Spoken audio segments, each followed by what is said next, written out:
Senior assistant professor पर काम करते हैं, लेकिन उनका जो अनुभव है, उनकी जो भाषा है, उनका जो वो बहुत ही विराट है। वह किसी विषय की गहन विश्लेषण और क्षमता को एक अपनी अपनी दृष्टि से देखने का उनके पास एक अपना अनुभव है। मैं डॉक्टर अखिलेश त्रिपाठी के वक्तव्य के बाद जो हमारे पास जो अलग अलग राज्यों और जो देशों से भी जुड़े हुए लोग हैं, उनको भी अपने अनुभव साझा करने के लिए मैं इस मंच पर आमंत्रित करूंगा। पर मैं अभी फिलहाल सीधे डॉक्टर अखिलेश त्रिपाठी जी को बुलाना चाहूँगा कि वो अपनी बात को आयाम देते हुए आगे बढ़ाएं। डॉक्टर अखिलेश त्रिपाठी जी। बहुत बहुत धन्यवाद डॉक्टर हर्ष जी। और आपने इतना लंबा चौड़ा हमारा परिचय दिया।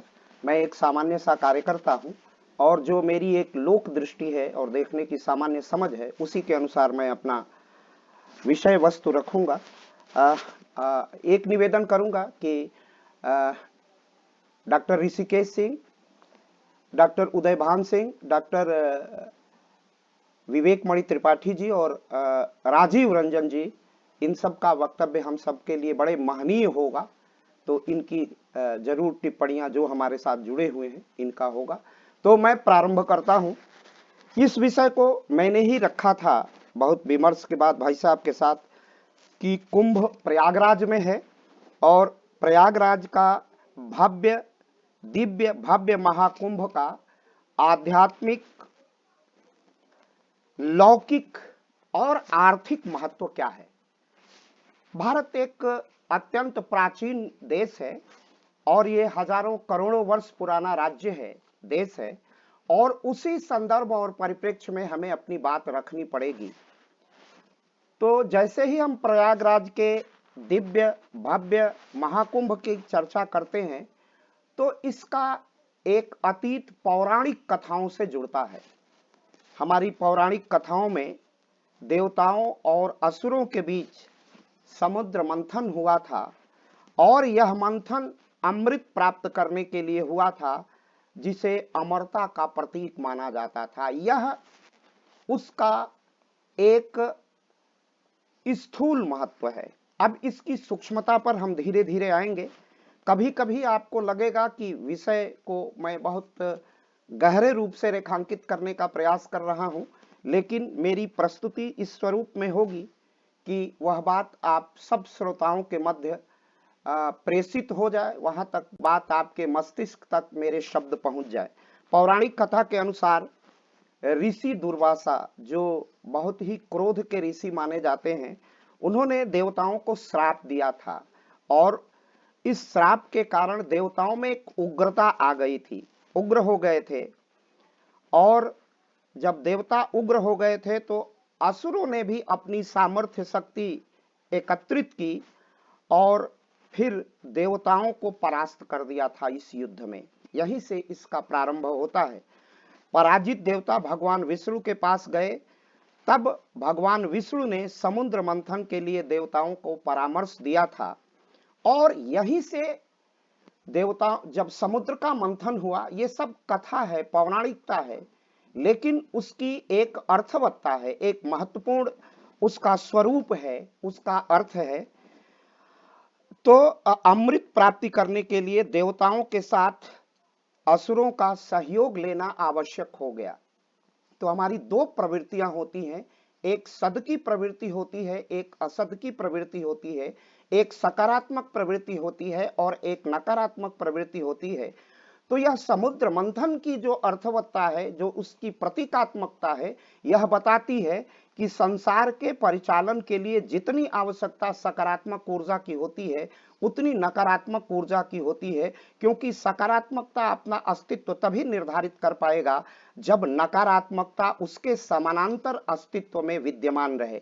और इसी परिप्रेक्ष्य में ये समुद्र मंथन की और आत्म मंथन की कथा है और उससे जो अमृत निकलता है, इस मंथन का जो प्रतिफल था, फलश्रुति थी, वह अमृत कलश प्राप्त करने के लिए देवताओं और असुरों के लिए, असुरों के मध्य जो संघर्ष हुआ, उसमें इंद्र के पुत्र जयंत ने उस अमृत को प्राप्त कर लिया। और इसी अंतर्द्वंद में अमृत कलश की बूंदें जब इस पृथ्वी पर आई तो वो 4 स्थानों पर वर्तमान उत्तर प्रदेश के प्रयागराज, मध्य प्रदेश के उज्जैन और महाराष्ट्र के नासिक और वर्तमान उत्तराखंड के हरिद्वार में गिरी और यहाँ पर एक लौकिक महत्ता स्थापित हुई। और जहाँ पर ये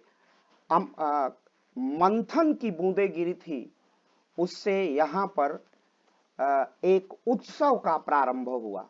यह मानव का उत्सव था, यह नर का उत्सव था और प्रकृति का सानिध्य था, क्योंकि त्र्यंबकेश्वर में एक कुएं से के जल स्रोत से वहां पर कुंभ का आयोजन है। गंगा कल कल छल छल जब पहाड़ों से उतरती है तो हरिद्वार में है, उज्जैन में क्षिप्रा नदी के किनारे और उत्तर प्रदेश के प्रयागराज में गंगा, यमुना और प्रज्ञा की प्रवाह शक्ति सरस्वती के त्रिवेणी स्थल पर इस कुंभ का आयोजन होता है। तो ये प्रकृति और मनुष्य का सामीप्य भी है, और सामीप्य की क्या महत्ता है, उसकी क्या आध्यात्मिकता है, फिर हम उसकी लौकिकता पर आएंगे। तो कुंभ मेले की जो अवधि है, पौराणिक कथा का जो स्वर है, जयंत को, घड़े को इस पृथ्वी से लेकर के समुद्र मंथन के बाद 12 दिन लग गए थे, और देवताओं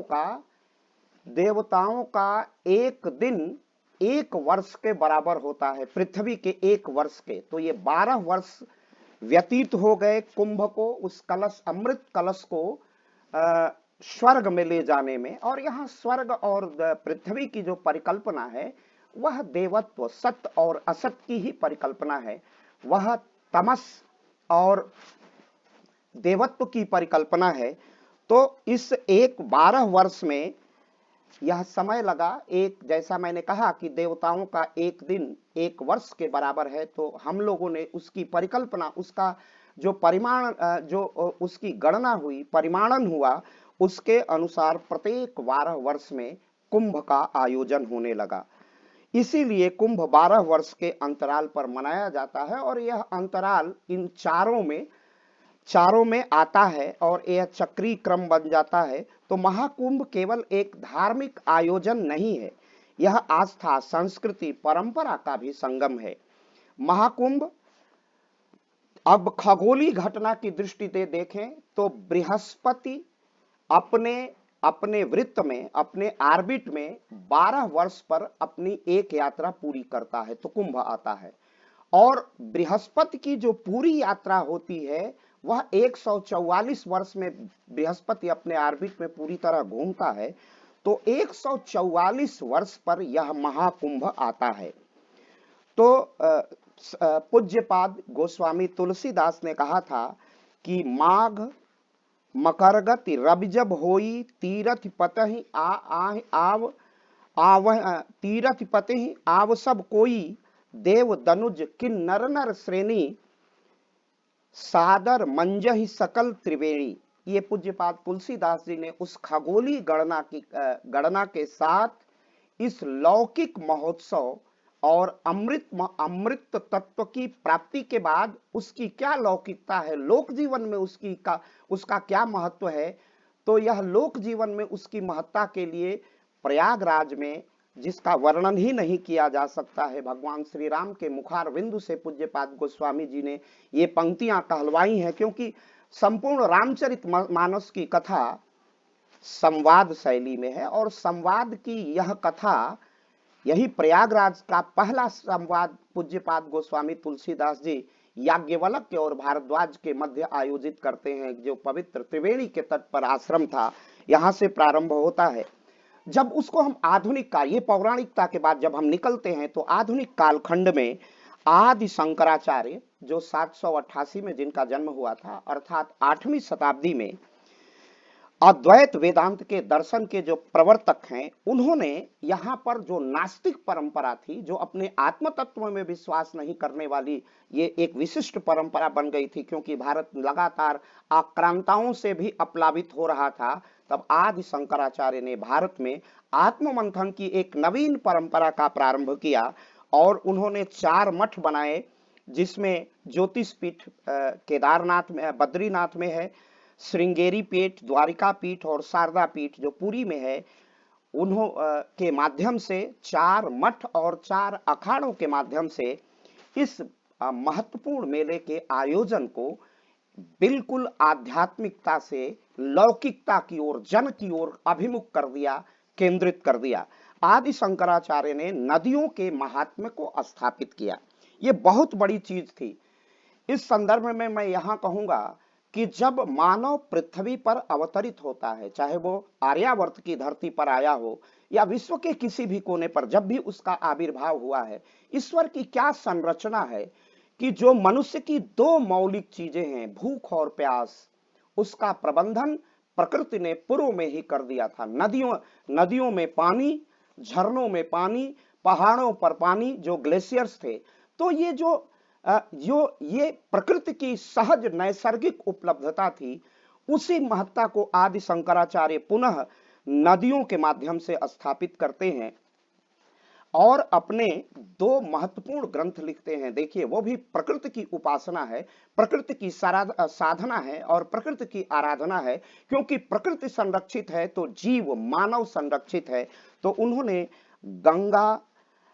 गंगाटक और नर्मदाष्टक, गंगाष्टक और नर्मदाष्टक 2 ग्रंथ, ये ललित और गेय शैली में, संस्कृत के ललित और गेय शैली में, और डॉक्टर अरुण जी उसे बताएंगे अपने महनी टिप्पणी में कि वो ललित और गेय अनुष्टुप छंदों में जो संस्कृत का था, उसमें उसको जब भारत में उसका गायन प्रस्तुत करते हैं, उसका उच्चारण भारत की मौलिकता में जब करते हैं, भारत के मूल स्वरूप में नर से, वैदिक संस्कृति के बाद 8वीं शताब्दी का यह महान दार्शनिक जब प्रयागराज की महत्ता को प्रतिस्थापित करता है, तो नदियों के तट पर पुण्य स्नान का एक पुनः समारंभ हो जाता है। तीर्थों के राजा स्वयं प्रयाग की पवित्र जो यज्ञीय भूमि पर ब्रह्म द्रव्य स्वरूपिणी गंगा, प्रेम द्रव्य स्वरूपिणी यमुना एवं अंतर्गर्भा सरस्वती के सारस्वत प्रभाव का जो संगम है, यह तब और दिव्य और भव्य हो जाता है जब इसी तरह का संगम अंतरिक्ष में सूर्य, चंद्र एवं बृहस्पति बनाते हैं, जिसकी चर्चा अभी मैंने की है। जुपिटर की चर्चा, बृहस्पति के ऑर्बिट में अपने अक्ष पर चक्कर लगाने की जो चर्चा की है, बृहस्पति के विषभ राशि पर जब संक्रमण करते हैं माघ मास में, तो वो मकर की गति होती है।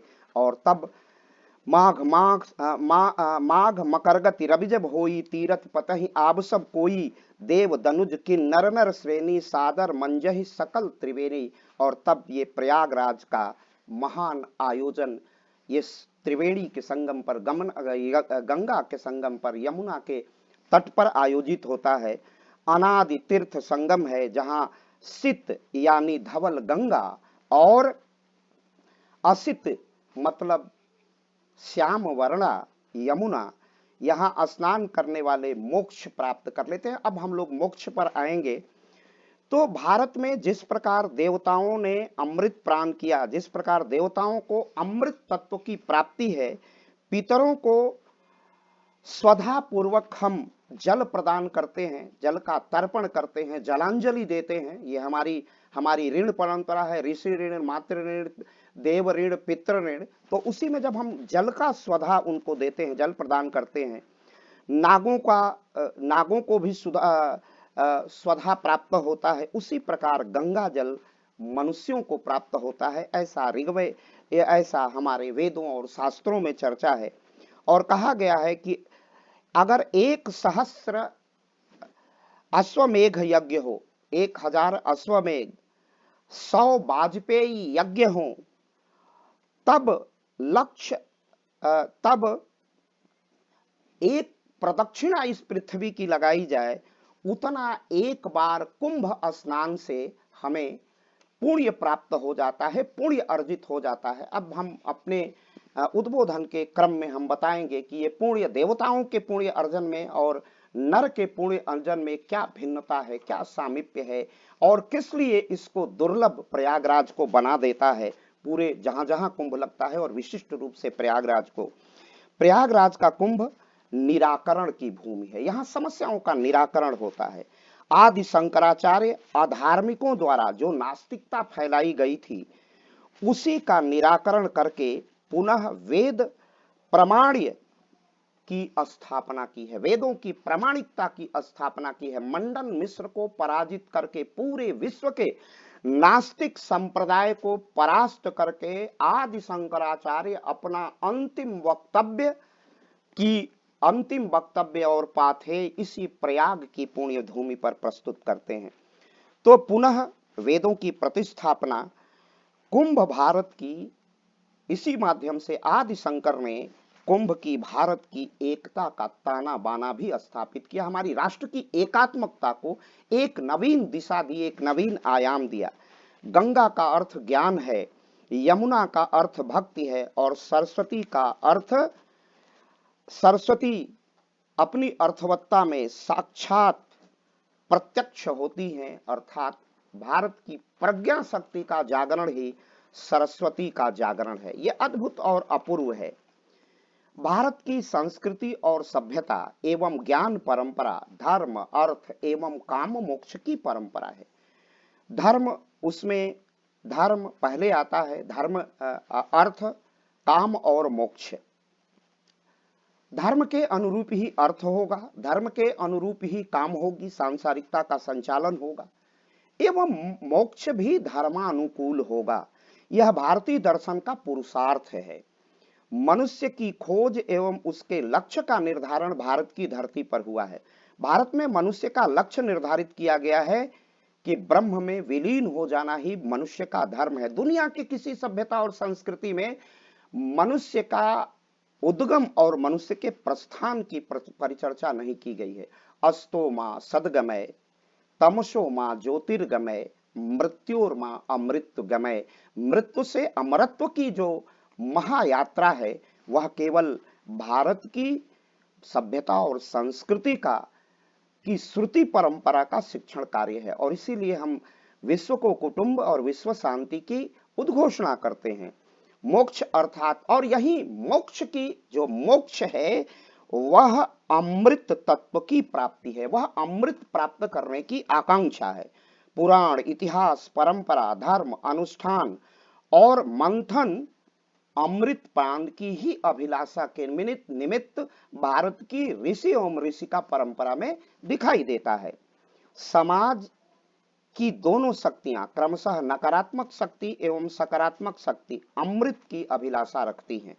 देवताओं ने भी अमृत की चाह की, आकांक्षा की, और दानवों ने भी अमृत की आकांक्षा की। अमृत की आकांक्षा सबकी है, लेकिन किसकी आकांक्षा में लोक मंगल है? यह बड़ी सूक्ष्म रेखा है कि यह लोक मंगल कैसे आता है। इसीलिए अमृत पान देवताओं और दानवों दोनों को चाहिए था।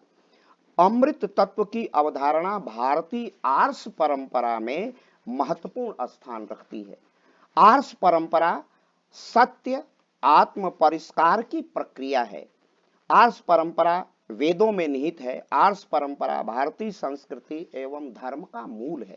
आर्ष परंपरा माने वेद, ब्राह्मण, आरण्यक और उपनिषद, जिसे हम उपनिषद, जहां से वेदों का व्याख्याकांत हो जाता है, जिसे हम वेदांत भी कहते हैं, यही भारत का अमृत तत्व है। आर्ष परंपरा भारत की ऋषियों की परंपरा है। आर्ष परंपरा केवल धार्मिक दृष्टिकोण नहीं है, बल्कि यह सामाजिक और नैतिक दृष्टिकोण भी है। आर्ष परंपरा क्या करती है? भारत की ऋषि की परंपरा क्या करती है? ज्ञान की खोज करती है, अनुभव आधारित शिक्षाएं प्रदान करती है, संवाद एवं परिचर्चा करती है, विमर्श करती है, एक नए डिस्कोर्स को स्थापित करता है, समाज का कल्याण करता है, समाज को सन्मार्ग पर प्रेरित करता है एवं सहिष्णुता को प्रतिस्थापित करता है। मैं पुनः आता हूं कि ये परंपराएं जो मैं कह रहा हूं, यह प्रयागराज की पवित्र वसुंधरा पर इसका आत्म मंथन ऋषि परंपरा करती थी, जो आदि शंकर से प्रारंभ हुआ था। और यहीं पर जब वेदांत की प्रतिस्थापना हो गई थी तो वेदांत में जो अद्वैत का जो तत्व प्रतिस्थापित हुआ वो यहीं से प्रतिस्थापित आदि शंकर ने क्या कहा किया। और भारतवर्ष की आर्ष परंपरा का एक बड़ा महत्वपूर्ण तत्व है उत्पत्ति और नाश, जन्म और मृत्यु के बीच की स्थिति को निर्धारित करना। जन्म सुनिश्चित है, जन्म होता है, ये काल का चक्र है। जन्म और मृत्यु के मध्य का जो अंतराल है वही जीवन है, और वह जीवन किस अनुपात और किस मात्रा में जीवंत होगा, यही अमृत तत्व है। और यही अमृत तत्व जब हम नर से नारायण में प्रवेश करते हैं, अर्थात आध्यात्मिकता से लौकिकता में जब हम प्रवेश करते हैं, तो नर नारायण में नारायण की प्रतिस्थापना हम नर में कैसे करें, इसी ब्रह्मांड या संस्कार ब्रह्मांड या संसार सदैव अपने नाश या क्षरण की ओर अग्रसर होता रहता है। ये प्रकृति का नियम है। सतयुग कितना, अगर हम युगों की अपनी रचना करें तो सतयुग अत्यंत दिव्यता, अत्यंत भव्यता, ईश्वरत्व, आत्मिकता, अनुसंधान, परिष्कार की कालखंड है। फिर उसके बाद त्रेता का युग आता है, फिर द्वापर आ जाता है, फिर कलयुग आ जाता है। तो मेरे कहने का निहितार्थ है कि अमृत तत्व की आवश्यकता इस संसार के क्षरण को रोकने की प्रक्रिया का नाम है अमृत तत्व की प्राप्ति। और यह अमृत तत्व आत्म मंथन से आता है, ऋषि और ऋषियों के ऋषिका परंपरा के आत्म मंथन से आता है। और प्रयागराज की महत्ता इसी में है कि ऋषि भारद्वाज याज्ञवल्क्य से आत्म मंथन करते हैं, आत्म परिष्कार की साधना करते हैं। और यह प्रयाग वह पूर्ण भूमि है जहां पूरे ब्रह्मांड का आत्म मंथन होता है कि किस प्रकार हम भारत में अमृत तत्व की स्थापना करें। तो सतयुग, त्रेता, द्वापर, कलयुग की जो परिकल्पना है, यह निरंतर क्षय की परिकल्पना है। कलयुग, हम कहां तक आ गए हैं। अभी जब हम संवाद करते हैं डॉक्टर हर्ष जी, तो हम संवाद करते हैं कि हमारे पिता की पीढ़ी कितनी मूल्य से युक्त थी और आज स्थिति क्या आ गई है। तो निरंतर अमृत पान की आवश्यकता होती है, निरंतर मानस के परिष्कार की आवश्यकता होती है। वर्णानाम अर्थ संघानाम रसानाम छंद सामीपी, कोई तुलसी लिखने लगता है अमृत तत्व की प्राप्ति के लिए। तो ये कहा भी गया है, अरुण जी सुन रहे हैं, तास्य ही ध्रुवो मृत्वः या सर्वे क्षयंता निचया। ये क्षय तो नैसर्गिक प्रक्रिया है, क्षय का होना ही है। तो जब क्षय होगा तो क्षय को रोकने का एक ही तरीका है अमृत तत्व। वो देवताओं का अमृत तत्व चाहिए या दानवों का अमृत तत्व चाहिए या नर का अमृत तत्व चाहिए, तो जो नर का अमृत निकलता है उसी पवित्र भूमि, उस पवित्र वसुंधरा का नाम है प्रयागराज। बृहदारण्यक उपनिषद में ब्रह्मर्षि याज्ञवल्क्य ने देवी मैत्रेयी से जब संवाद किया, बड़ा महत्वपूर्ण यह संवाद है इस उपनिषद का, तो इसका निष्कर्ष है कि अगर यदि जीवन में अमृत तत्व नहीं है, अगर जीवन में अमृत तत्व नहीं है, तो फिर ऋषि एवं जो ऋषिका की परंपरा है उसके जीवन का कोई प्रयोजन नहीं है। तो इस अमृत तत्व को प्राप्त करना होगा। और यह अमृत तत्व देवताओं के अमृत से नहीं है, क्योंकि देवताएं भी अपने काम, अपने क्रोध से, अपने काम से, अपने वासना से विरत नहीं हो पाते हैं। और धनुष तो थे ही केवल वासना में आकंठ डूबे हुए लोग। तब ऋषि याज्ञवल्क्य कहते हैं कि जीवन का प्रयोजन अमरत्व की प्राप्ति में है, मोक्ष की प्राप्ति में है, और वो लोकोपकार, लोक कल्याण, लोक रंजन और लोक मंगल की आकांक्षा में है। और यही हमारे संत कवियों ने किया है। तो प्रयाग आत्म अनुसंधान और अमृत सिद्धि का स्थान है, यह पवित्र भूमि है। और इस कुंभ के महात्म का यही आध्यात्मिक महात्म्य है। संसार का सामान्य मनुष्य साधारण भय में आ जाता है, हम मृत्यु से भी डर जाते हैं, मृत्यु से घबरा जाते हैं। लेकिन यह प्रयाग की पवित्र वसुंधरा में जो आत्म मंथन हुआ, उसने भी मृत्यु से भय, मृत्यु को महोत्सव मनाने का जो सामर्थ्य शक्ति विकसित होता है, यह प्रयाग के अमृत तत्व के आध्यात्मिकता से आता है, उसकी नैसर्गिकता से आता है, उसके आत्म परिष्कार से आ जाता है। यह प्रयाग की कुंभ की दिव्यता और भव्यता का की अर्थवत्ता है। उसकी लाक्षणिकता है, उसकी सूक्ष्मता है। हम जाके नदी में स्नान करते हैं, हम नदी में हमारा शरीर पवित्र हो जाता है, मन प्रसन्न होता है। और ये हमेशा दोनों तत्व होता रहता है। अभी राजनीतिक रूप से चर्चाएं हो रही थी कि गंगा का पानी अपवित्र हो गया है, ये क्यूसिक फीट पानी नहीं है। ये शुरू शुरू से ही, सृष्टि के प्रारंभ से ही ये तत्व होता है। एक अमृत की चाह में होगा तो दूसरा असुर भी उसकी चाहत में होगा। ये दोनों शक्तियां निरंतर अंतर्द्वंद करती रहती हैं। ये स्वाभाविक है, यह कोई अनहोनी या ये ऐसी घटना नहीं है, ये घटना स्वाभाविक है। इसको वो संत कवि तुलसी ने कही दिया है कि वहां नरश्रेणी भी आएंगे और ऐसे लोग भी आएंगे जो केवल आलोचना और प्रत्यालोचना में ही रहेंगे। तो भय से विमुक्ति का संदेश है कुंभ की लौकिकता। हम भय से विमुक्त होंगे तभी राष्ट्र की उपासना और आराधना कर सकते हैं। हमें उत्कट राष्ट्रवाद नहीं होगा तो इस राष्ट्र के लिए हम अपना प्राणों का उत्तम उत्सर्ग नहीं कर पाएंगे। और यही हमारा इस कुंभ की आध्यात्मिकता का महत्व है, यही अनुसंधान है, यही अमृत सिद्धि है, यही विमुक्ति का संदेश है। और मृत्यु लोक का अमृत पर्व प्रयागराज महाकुंभ है। यही उसमें उसकी पारलौकिकता और लौकिकता का एक संगम स्थापित होता है। तो ये जो पौराणिकता है उसका जो निष्कर्ष है, वह जो विमर्श है, वह लौकिकता और पारलौकिकता के बीच एक अद्भुत समन्वय है। शापग्रस्त राजा परीक्षित अनशन करके कल्याण का चिंतन करने चले जाते हुए गंगा के तट पर ही बैठते हैं। कोई दूसरा तट नहीं होता है, वो तट गंगा का होता है। परमहंस शिरोमणि सुखदेव परीक्षित को कथा का उपदेश करते जा रहे हैं। अब यही तत्व खुलेगा कि कैसे वो देवताओं ने सुखदेव मुनि से प्रार्थना की कि आप हमें यह अमृत कथा सुना दीजिए। सुखदेव मुनि ने स्पष्टतः इनकार कर दिया।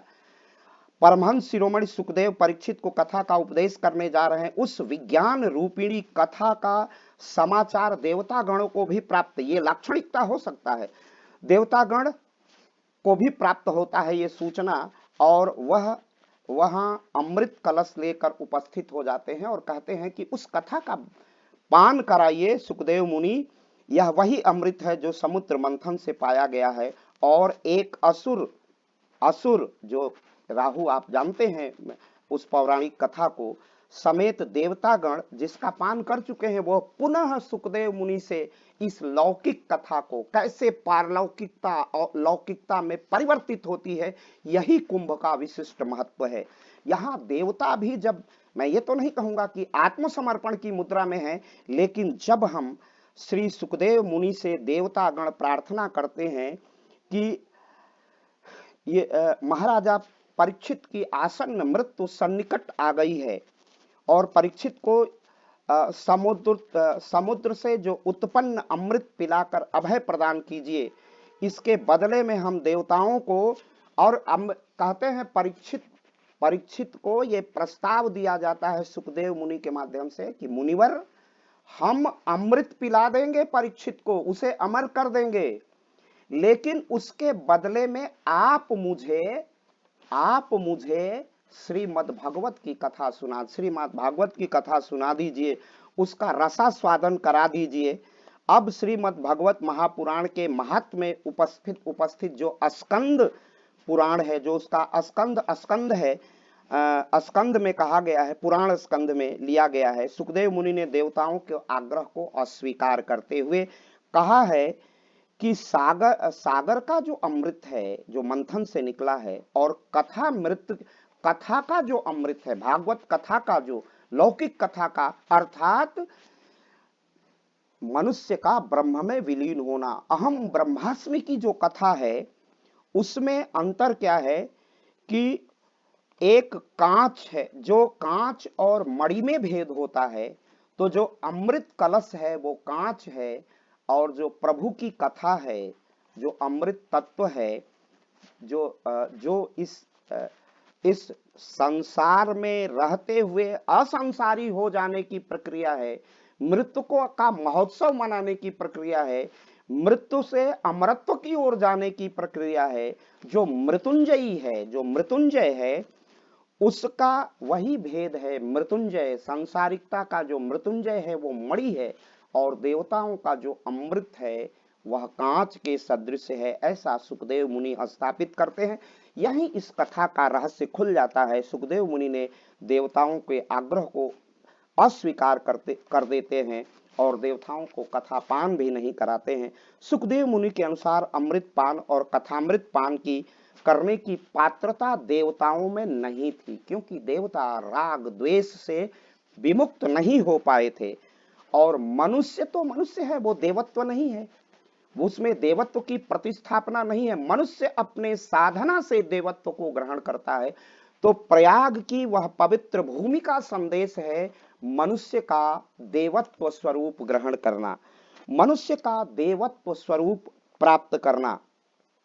परिणाम स्वरूप उन्होंने इनकार कर दिया। अमृत अनुसंधान की यह यात्रा अनंत यात्रा है, बहुत लंबी यात्रा है। यह भारत इसके आध्यात्मिक धार्मिक पक्षों के साथ ऐतिहासिक, सांस्कृतिक और प्रतीकात्मक प्रसंग भी अत्यंत महत्वपूर्ण है। समुद्र लब्ध अमृत, जिसमें देवताओं और असुरों दोनों की समान प्रवृत्ति है। प्रवृत्ति का यह अंतर नहीं हो पाया है। प्रवृत्ति के अंतर की जो व्याख्या की वही प्रयागराज है। और प्रयागराज की पवित्र त्रिवेणी भूमि पर जो अमृत कलश से बूंदे छलकी थी, उसका लौकिक महत्व यही था कि यह मंथन की भूमि है, यहाँ मंथन होगा। एक मंथन संकेतात्मक समुद्र का मंथन था, दूसरा मंथन यथा पिंडे, जो पिंड में है वही, जो ब्रह्मांड में है वही इस शरीर में पिंड में है, वह आत्म परिष्कार और आत्म मंथन की भूमि है प्रयागराज। और यहीं से संसार को समझने की सामर्थ्य शक्ति विकसित होती है।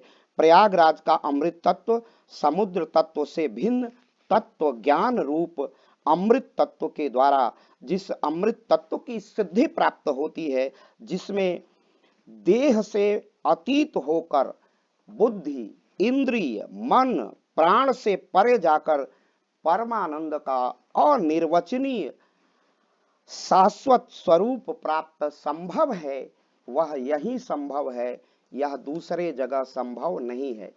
इसी प्रकार केनोपनिषद के अनुसार समस्त इंद्रियों में व्याप्त सबका नियामक आत्म तत्व जानने वाला स्वयं अमृत बन जाता है। इसी तरह ईशावास्योपनिषद में के अनुसार विद्या और अविद्या का निरूपण करते हुए अविद्या के द्वारा मृत्यु को पार कर विद्या से अमृत तत्व की प्राप्ति करने की जो परंपरा है, यही प्रयागराज है और यही कुंभ है। विद्या च विद्या य च यस्त द्वे दो भयम सह अविद्या मृत्युम तीव्रयाय विद्याया मृत्या मृत्युते। शरीर के को नाशवान जानकर उसके नाश से अपने को पृथक करने का अनुभव करके मृत्यु से परे चले जाना ही अमृत तत्व की प्राप्ति है। वह शोक आदि से परे चला जाना है। प्रयागराज का महत्व भारतीय मनीषा का एकात्म दर्शन है। इसका एकात्म दर्शन है। इसका अमृत और महाकुंभ पर्व सर्व एकात्म भाव का साकार स्वरूप है। सर्व एकात्म भाव ब्रह्म और जीव का मिलन है, ब्रह्म और जीव का सामीप्य है, ब्रह्म और जीव का एक दूसरे का अन्योनाश्रित संबंध में रहना, और जीव का ब्रह्म में विलीन हो जाना है। भारत की पौराणिक चेतना में उपस्थित समुद्र मंथन एक घटना भर नहीं है, यह देश की चेतना में सतत चलने वाला चिरंतन अनुसंधान है। यह चिरंतन रुकने वाला अनुसंधान नहीं है। यह अनुसंधान देव और दानव के द्वंद्वात्मकता में अमृतकामी रहकर अमृतकामी सहकार है, एक साथ सहकार है। यह देव और दानवों के मध्य नर की इस रूप में, मनुष्य के रूप में सहकार करके एक योजना बनाता है, अपनी पहचान करता है, अपनी प्रतीति करता है और अपनी प्रतिष्ठा को स्थापित करता है। और यह सब तत्व हमें जब देखने को मिला है तो वह प्रयागराज में है। यही कुंभ की लौकिकता है। प्रकृति और मानव का महोत्सव है, ये प्रकृति और मानव का महोत्सव है, जिसमें मानव का अभ्युदय की अनंत संभावनाएं हैं, जिसमें मानव निरंतर क्षरण होगा, लेकिन पुनः चले लेकिन भाई। अमन गुप्ता अपनी माइक ऑफ करो। निरंतर उस गति में प्रवाहित होते जाना है। अनुभूतियों का ये अलौकिक संसार है। कुंभ एक जागृत संस्कृति है, एक जीवंत परंपरा है और इसका प्रवाह पूर्णतः वैदिक है, सनातनी है। प्रयाग महाकुंभ की संस्कृति आदर्श और मूल्य है और मूल्यों की स्थापना भी करता है। अब हम प्रयाग की लौकिक, इन सारी आध्यात्मिकता के बाद मैं उसका लोक का जो महत्व है उसकी लौकिकता पर आता हूं। हमारी राष्ट्र की जब चेतना जागृत होती है तो वह स्वतंत्रता के बंधनों से विमुक्त होकर एक नए चैतन्य को अंगीकृत करती है, धारण करती है, एक नया चैतन्य धारण करती है।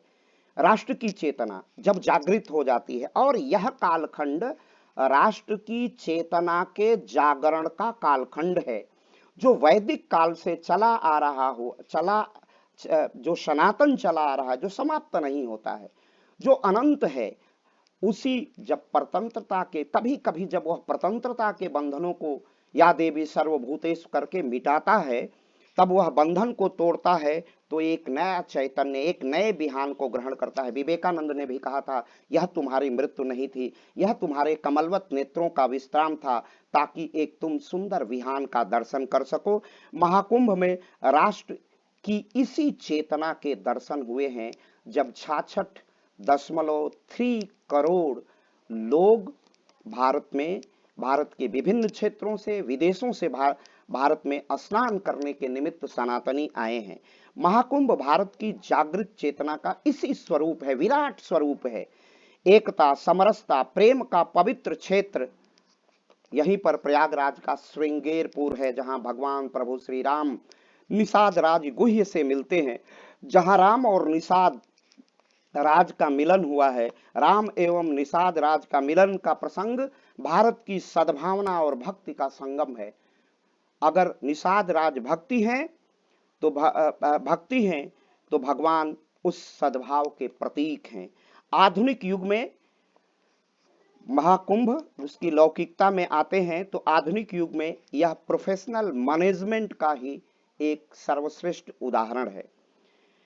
हमारे जो पॉलिसी के, हमारे जो नीति निर्माता हैं, हमारे निर्णय निर्माण करने वाले हैं, उनके लिए भी, हमारी जो संसदीय शासन व्यवस्था है, उनके लिए भी एक विशिष्ट अनुभव है, जो स्वयं उत्तर प्रदेश के यशस्वी मुख्यमंत्री योगी आदित्यनाथ जी ने अपने मुखार बिंदु से कहा है। यह विश्व का एक विराट आयोजन था, जिसकी लौकिकता को हमने देखा है। युवा पीढ़ी का एक संगम है। एक मिथक टूटा है कि स्नान करने वाले, एक आध्यात्मिक साधना करने की उम्र ब्रह्मचर्य के बाद, जब हम प्राचीन काल में 25 वर्ष के कालखंड के बाद जब गृहस्थ में जाते थे, गृहस्थ के बाद जब हम वानप्रस्थी हो जाते थे, वहां से, या भारत में वो आश्रम परंपरा अगर समाप्त हुई तो कहा जाता है कि जीवन के अंतिम वर्षों में हम तीर्थाटन करेंगे और भक्ति करेंगे। लेकिन जब इस आयोजन में भारत में कश्मीर से कन्याकुमारी और कच्छ से कामरूप तक जब युवा पीढ़ी भारत में आती है, इस संगम में स्नान के निमित्त आती है, तब हमें लगता है कि यह युवा पीढ़ी का महाकुंभ था। देश की युवा पीढ़ी संस्कृति और संस्कार की वाहक है, इसमें कोई संशय अब नहीं रह गया। युवा पीढ़ी ने संस्कृति और संस्कार को अब एक पीढ़ी से दूसरी पीढ़ी को स्थानांतरित करने का काम करेगी, इसमें भी कोई संशय नहीं है। और यही भारत के महाकुंभ की लौकिकता है। हमारी इसी में समाज में जो श्रद्धा समापन की ओर अग्रसर होने लगी थी, वह श्रद्धा धीरे धीरे लौटती हुई नजर आ रही है। लौट लौट एक विहंगम दृष्टि जाने तो भारत के श्रद्धा, भारत के पुरुषार्थ और भारत की श्रद्धा, अगर कृष्ण हमारे विवेक के परिचायक हैं तो संदीपनी के सुदामा और कृष्ण एक ही आश्रम में पढ़ते थे, तो अर्जुन अगर पुरुषार्थ है तो कृष्ण उसका विवेक है। तो ये विवेक और पुरुषार्थ दोनों का जागरण और उत्कर्ष है। तो समाज की श्रद्धा स्नानार्थियों के प्रति सत्कार से एक अलौकिक जागरण का अनुभव कर रही है, एक अविस्मरणीय जागरण का अनुभव कर रही है। यह शताब्दियों के लिए एक गंभीर सनातन की आधारशिला तैयार हो गई है। 21वीं शताब्दी में 66 करोड़ से अधिक लोग आए, परंतु प्रशासन ने अनुमान मात्र 40 से 45 करोड़ का लगाया था। तो ये भी यहां पर देखिए, यह भी एक प्रशासनिक अनुभव था जो पुरातन का अनुभव था, जागरण का अनुभव वो नहीं था। अब हम आते हैं वो जागरण के अनुभव। वो क्यों पुरानी प्रशासनिक? जब सामाजिक गति, संस्कार एवं संस्कृति के जागरण को प्रशासनिक सामर्थ्य नहीं समझ पाता है, वह जागरण का अनुमान ही नहीं कर पाता है। यह भारतीय आध्यात्म के भी मीमांसा पर गौरव करने का क्षण है। ये गौरव करने का क्षण है विश्व के शोधार्थियों के लिए, भारत के शोधार्थियों के लिए। यही आधुनिक युग के ऋषि हैं, उनको प्रेरित करेगा। हमारे विरासत पर निरंतर गौरव का अनुभव हो रहा है। भारत विश्व के यह निरंतर गौरव का अनुभव विश्व के चंचल आकर्षण का केंद्र बना हुआ। यह विराटता है। यह विराटता क्या है? भारत के 66 करोड़ से अधिक पदचाप जब प्रयाग की पवित्र वसुंधरा पर आते हैं तो यह युग परिवर्तन की भी सूचना दे रहा है। अब यह युग करवट ले रहा है, करवट हिंदुस्तान ले रहा है, उसकी संसूचना कर रहा है। ये प्रयागराज के 45 दिनों तक ये जो चलने वाला अभूतपूर्व संगम त्रिवेणी तट पर यह महाकुंभ था, ये पूर्व में भी आयोजित होता था। ऋषि मुनि मंथन करते थे, ये करोड़ों वर्षों से ऐसा कर रहे हैं। फिर यह 144 वर्ष पर अपनी पूरी यात्रा कर लेता है जुपिटर बृहस्पति, और यह पूर्ण कुंभ हो जाता है, जिसको विपक्ष या कुछ अधर्मी लोग, या मैं अधर्मी नहीं कहूंगा, ईश्वर उनमें भी चेतना का संचार करें। जिनको खगोलीय घटनाओं की जानकारी नहीं है, वो किसी गुरु के सानिध्य में बैठें और समझने का प्रयास करें। गुरु के सानिध्य में बैठें और समझने का प्रयास करें। प्रतीक जी अपना माइक ऑफ करिए। प्रतीक शर्मा जी, आपका माइक खुला हुआ है, आप करिए। प्रतीक शर्मा माइक ऑफ करिए। अमन गुप्ता माइक ऑफ करो भाई। क्यों बीच बीच में खोल देते हो तुम माइक अपना? फिर तुमने खोल दिया माइक। तो भारत की विकास यात्रा का यह संदेश है, और यह संदेश विकसित भारत का संकल्प है जो 66 करोड़ लोग आए। अब यहां पर रहस्य खुलेगा कि भारत के इस महाकुंभ का, प्रयाग के इस महाकुंभ का अब क्या वास्तविक लौकिक स्वरूप है। वास्तविक लौकिक स्वरूप है। आपने कथा सुनी होगी कृष्ण का। कृष्ण, बाल कृष्ण यशोदा मैया को अपना मुंह खोलते हैं, और यही इलाहाबाद विश्वविद्यालय के हिंदी विभाग के नवगीत के रचनाकार मोहन अवस्थी ने कहा था, गोपाल ने मिट्टी भरा मुंह खोल दिया है, और पूरा ब्रह्मांड दिखाया था। अब यही प्रतीकात्मकता है आधुनिक महाकुंभ के संदर्भ को समझने की, उस शक्ति को समझने की, उस विराट का अनुभव करने की। मां यशोदा ने ब्रह्मांड का दर्शन बाल कृष्ण के मुंह में कर लिया था, उनके मुखार बिंदु में कर लिया था। यही भारत की विराटता है। और मैं इस स्थल पर कहूंगा, यह जो कृष्ण यशोदा की कथा है वो महाभारत की कथा है। और मैं पुनः कहूंगा कि जो महाभारत में नहीं है वो भारत में नहीं है, महाभारत ही भारत है। और उस विराटता का अनुभव यशोदा ने कृष्ण के मुखार बिंदु में किया था। और भारत की अब तक की सरकारों ने इसी विराटता का, इसी विशालता का अनुभव नहीं किया था। और जब हम इस विराटता का अनुभव नहीं करता है, इस विशालता का अनुभव नहीं करते हैं, उस पूरे भारत के चैतन्य को समझने की शक्ति विकसित नहीं होगी जब तक गोपाल ने मिट्टी भरा मुंह खोल दिया है। यशोदा मैया ने अपने पुत्र में उस विराटता का अनुभव किया था। भारत इतना वैभवशाली है, भारत इतना संपन्न है, भारत विश्व गुरु है। इस विश्व गुरु की विराटता की समझ के अभाव में ही हम औपनिवेशिक या किसी प्रकार की गुलामी की दास्ता में आ जाते हैं। तो भारतवासियों और विश्व जन ने भारत की इसी विशालता का दर्शन किया है। विकसित भारत का संकल्प ऐसी ही विशालता का संकल्प है। एट द रेट ऑफ विकसित भारत का संकल्प 2047 वह वही देख पाएगा जिसे सनातन की समझ होगी, जिसे कुंभ की समझ होगी, जिसे भारत की संस्कृति और सभ्यता की समझ होगी।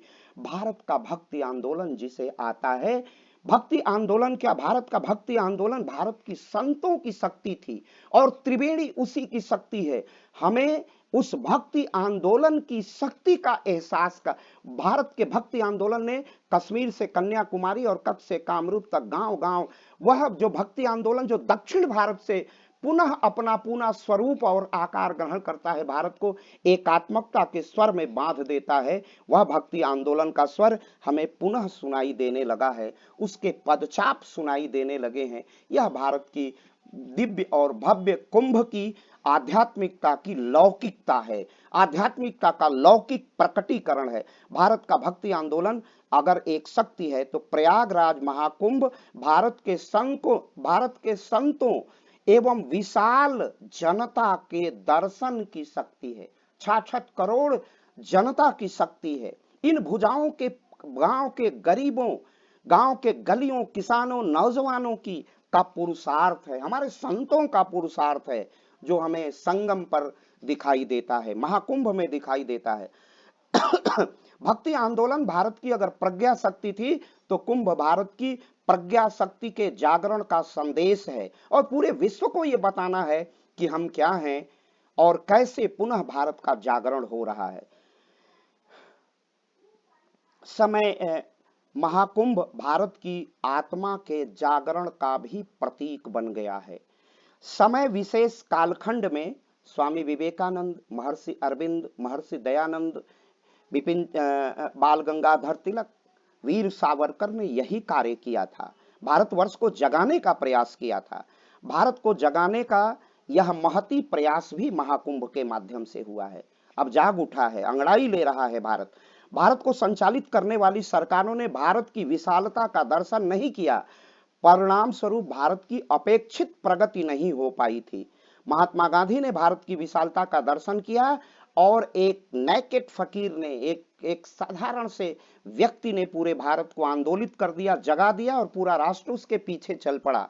महात्मा गांधी के साथ ही सरदार भगत सिंह, बटुकेश्वर दत्त, ये जितने हमारे क्रांतिकारी, चंद्रशेखर आजाद, जिस धरती पर बैठ करके हम लोग आज प्रयाग के महाकुंभ पर विमर्श कर रहे हैं, दुश्मन की गोलियों का हम सामना करेंगे, आजाद ही रहे हैं, आजाद ही रहेंगे, यह संदेश, यह भारत की विशालता के दर्शन के बाद ही अंग्रेजी सरकार से लड़ने की सामर्थ्य आई थी।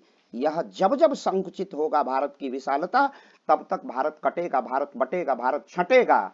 और जब तक भारत विशाल रहेगा, हम उसकी विशालता का दर्शन करेंगे, विश्व हमारे कदमों में होगा। तभी हम, भारत की विशालता का दर्शन करना ही भारत को विश्व गुरु के पद पर प्रतिस्थापित करना था। तो शक्ति को जगाना है, यह एक दर्शन है और इस दर्शन का स्वतंत्रता के बाद भारत की सरकारों ने इसका संज्ञान भारत की विशालता का नहीं लिया है।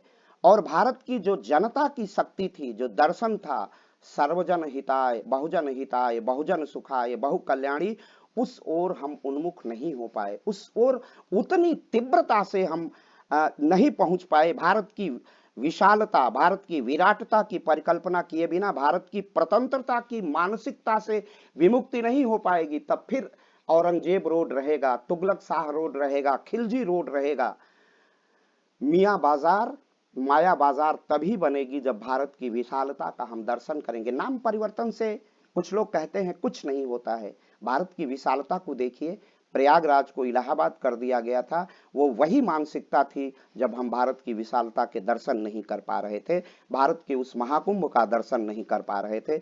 आज भी भारतवर्ष की विशालता का दर्शन या समझ न रखने वाले लोग प्रतंत्रता की बेड़ियों से विमुक्त नहीं हो पाए हैं और फिर वही खिलजी और औरंगजेब की वाणी बोलते हैं। प्रयागराज का महाकुंभ नदी का उत्सव है। प्रयागराज का महाकुंभ नदियों की स्वच्छता का संदेश है। प्रयागराज निवासियों की कठिनाई भी यह बहुत विमर्श का विषय रहा है। धन्य है प्रयागराज और प्रयागराज के निवासी और प्रयागराज नगर में रहने वाले लोगों को भी मैं इसके माध्यम से प्रणाम निवेदित करता हूं। राष्ट्र के उज्जवल भविष्य की कामना है प्रयागराज की महाकुंभ। प्रयागराज का महाकुंभ विश्व की एक मां गंगा की अविरल धारा की तरह महाकुंभ की आध्यात्मिक चेतना की, एकता की धारा की निरंतरता का प्रतीक है और हम कामना करते हैं कि यह धारा निरंतर प्रवाहित होती रहे। इसका अंतिम पक्ष बहुत संक्षेप में मैं रखता हूं। राज्य की अर्थव्यवस्था में भी इस महाकुंभ से वृद्धि का अनुमान है। उत्तर प्रदेश की अर्थव्यवस्था में 3 लाख करोड़ रुपए की वृद्धि का अनुमान Indian economics time, business standards और उत्तर प्रदेश सरकार की सर्वे रिपोर्ट में प्रस्तुत की गई है। यह अनुमान तब था जब 40 से 45 करोड़ लोग आते तो 3 लाख करोड़ रुपए का रोजगार, 3 लाख करोड़ की हमारी अर्थव्यवस्था में वृद्धि होती। आज हम 66.3 और 1 करोड़ स्नातनार्थियों के संदर्भ में उत्तर प्रदेश की अर्थव्यवस्था में वृद्धि का अनुमान 4.5 लाख करोड़ रुपए से 5 लाख करोड़ रुपए तक का यह अनुमान संजय पुगलिया ने लगाया है, जो भारत सरकार के प्रसिद्ध अर्थशास्त्र के विशेषज्ञ भी हैं और आर्थिक पत्रकार भी हैं और बिजनेस स्टैंडर्ड के इस समय संपादक हैं। रोजगार सृजन सरकारी क्षेत्रों में और निजी क्षेत्रों में बहुत हुआ है। हमारे जलपान गृहों का, रेस्टोरेंटों का विस्तार हुआ है और ये सारे आंकड़े उत्तर प्रदेश सरकार की रिपोर्ट से, इकोनॉमिक्स टाइम्स से, विश्व बैंक का आर्थिक विश्लेषण भी यही कहता है और बिजनेस स्टैंडर्ड की रिपोर्ट में भी इसी प्रकार का विश्लेषण किया गया है। यह अनुमान लगाया गया है कि उत्तर प्रदेश सरकार को 25,000 करोड़ का राजस्व प्राप्त हुआ है। महाकुंभ को लेकर के 6,990 करोड़ रुपए के प्रोजेक्ट बनाए गए और वो प्रोजेक्ट लगभग 549 प्रोजेक्टों पर सफलतापूर्वक उत्तर प्रदेश सरकार ने काम किया है। तभी चहुओर से प्रयागराज आए हैं और प्रयागराज का जो कायाकल्प हुआ है वह किसी वर्णन का और मुझे बताने का, विश्लेषण का विषय नहीं है। यह उत्तर प्रदेश सरकार ने करके दिखाया है।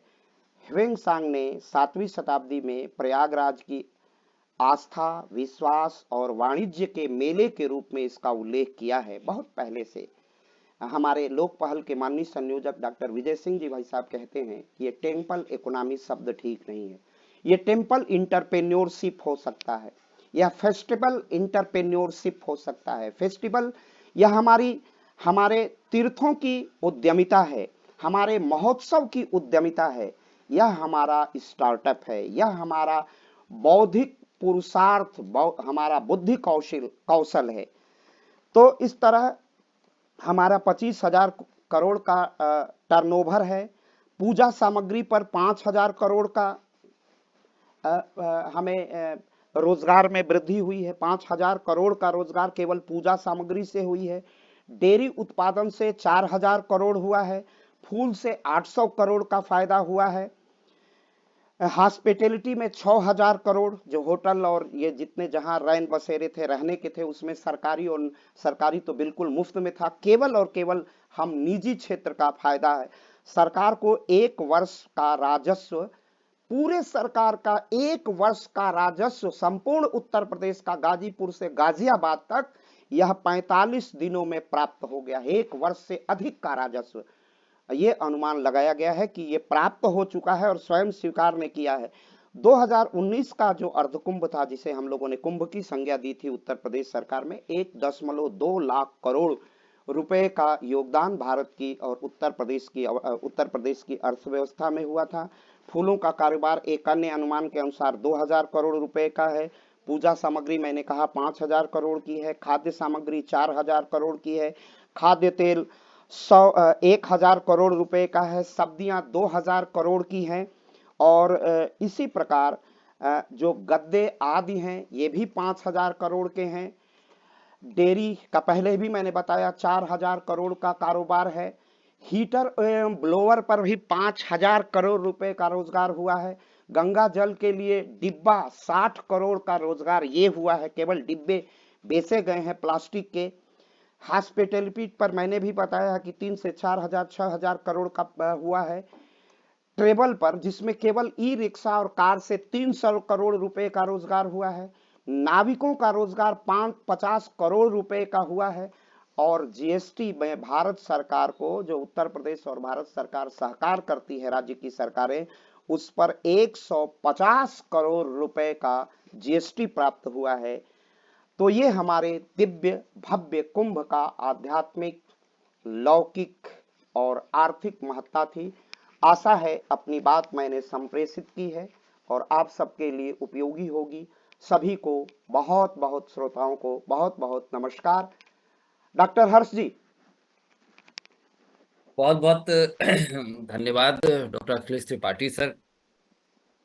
आपने इस आयोजन के माध्यम से जो एक इतिहास का पुनरीक्षण है, जो एक कालखंड है जिसको हम, हमारे जो प्रधानमंत्री जी हैं जिसे अमृत काल कहते हैं, उसकी प्रस्तावना का एक वानगी के रूप में इस आयोजन, और न केवल इस आयोजन को बल्कि इस आयोजन के माध्यम से जो हमारे और धार्मिक स्थल और हमारे जो टेम्पल कनेक्शन हैं उनकी भूमिका को बहुत सहज और सुंदर तरीके से आपने मानव और प्रकृति के सह अस्तित्व पर आधारित जो एक बुनियाद है, आपने बहुत सूक्ष्मता से और बहुत गहन विश्लेषण से किस तरीके से भूख और प्यास जैसे शब्दों का चयन करके इस विषय की गंभीरता को और बल्कि इस विषय को जनमानस के प्रति किस तरीके से आकृष्ट किया जाए, इस ओर हम सभी का ध्यान आकर्षित किया। आपने मध्यकालीन भारत के उस पीड़ादायी अनुभव का भी इन इशारों में जिक्र किया कि तुगलक रोड और औरंगजेब रोड के बाद अब ये वो दौर है जहां पर हमको तुलसी रोड दिखाई देने की बारी है। और उसी की वानगी ये आयोजन है।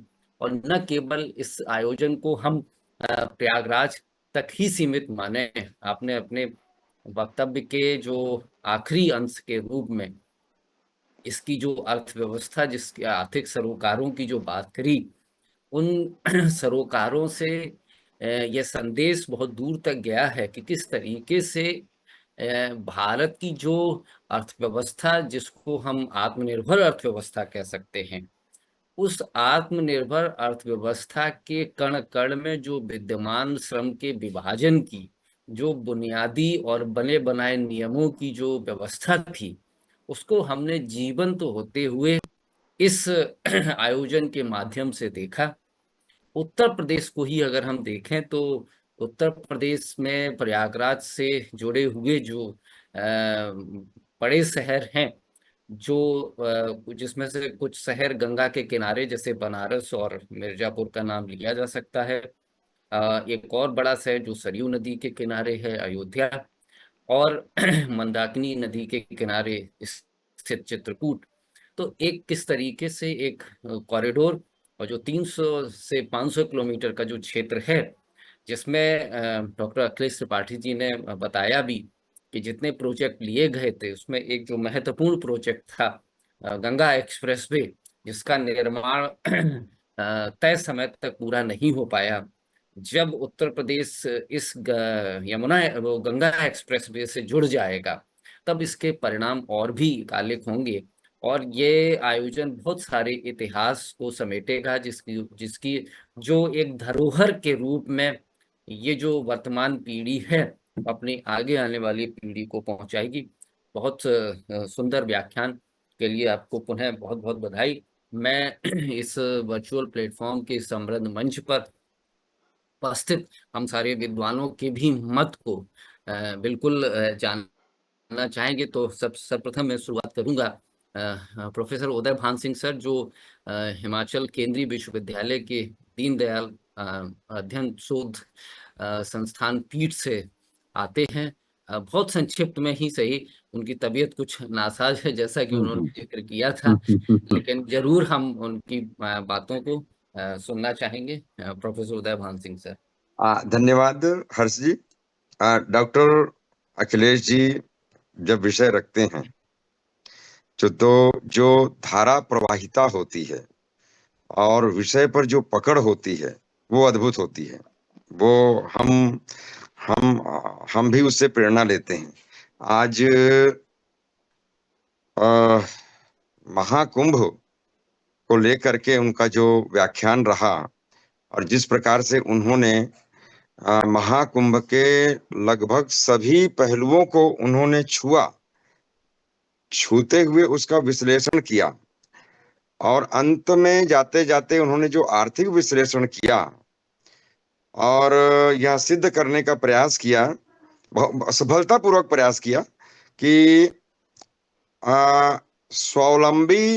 स्वावलंबी भारत अभियान जिससे वो स्वयं भी जुड़े हुए हैं, उस दृष्टि से भी उन्होंने उसका अवलोकन किया और उसमें भी महाकुंभ का जो आयोजन था वह सफल रहा।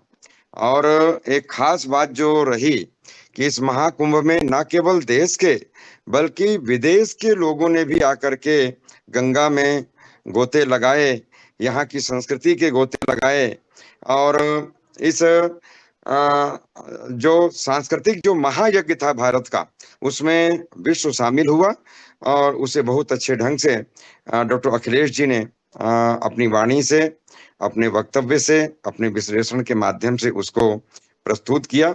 और ये प्राचीन काल से लेकर मध्यकाल से लेकर के वर्तमान समय तक का विश्लेषण उन्होंने बहुत अच्छे तरीके से उन्होंने प्रस्तुत किया है। मैं डॉक्टर अखिलेश जी को साधुवाद देता हूं कि इतनी सुंदर, इतनी प्रभावी, इतनी प्रेरणादायी प्रस्तुति उन्होंने की है, जिसके लिए उनको मैं साधुवाद देता हूं, उनको बधाई देता हूं। और लोक पहल की टीम को मैं हृदय से आभारी हूं कि मुझे भी कुछ ना कुछ इस महायज्ञ में, लोक पहल के महायज्ञ में कुछ ना कुछ समिधा अर्पित करने का स्वर्णिम अवसर प्रदान किया जाता है।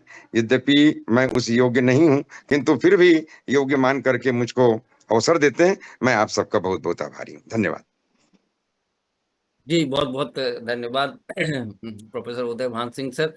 आप हम लोगों के अग्रज हैं और अपने अनुभवों से आपके अनुभवों से लाभान्वित होते हैं। और आप धर्मशाला जैसी एक पवित्र भूमि से आते हैं।